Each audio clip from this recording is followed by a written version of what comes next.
Ayan, kain po tayo mga idol. Ang ating ulam ay gulay na kalabasa na may hipon. Ginataan mga idol. Ayan o, kalabasa at saka sitaw. Okay. Ang ating ulam ngayon ay sitaw, kalabasa at may hipon. Ayan, dalawang mga idol. Kunti lang muna kainin natin. Dahil tayo. Ayan mga idol, kain tayo. Let's eat. Let's go.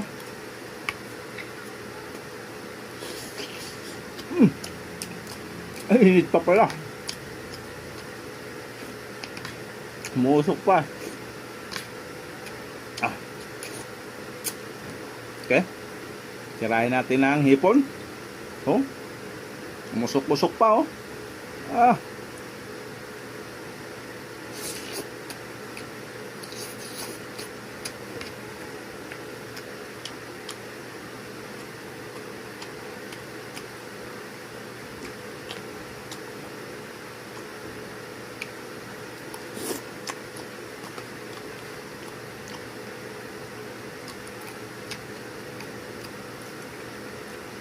Sarap naman ito. Mainit pa.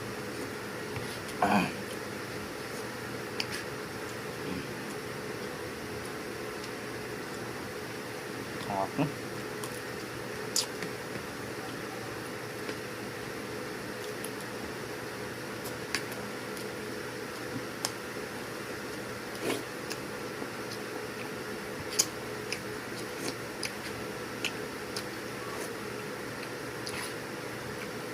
Sarap din pala ganitong ulam.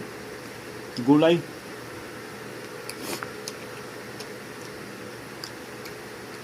Basta gulay, masarap mga idol.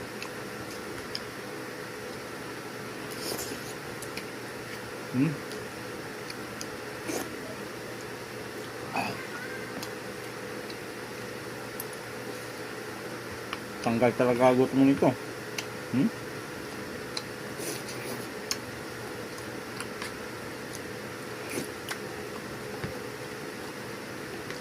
Kung totoo ba yung kalabasa, nakapagpalinaw ng mata.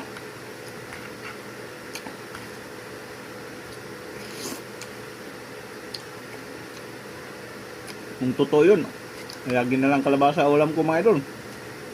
Kasi hindi na ako makabasa pag walang salamin. Ayan o. Kaya natin, walang balat-balat yan.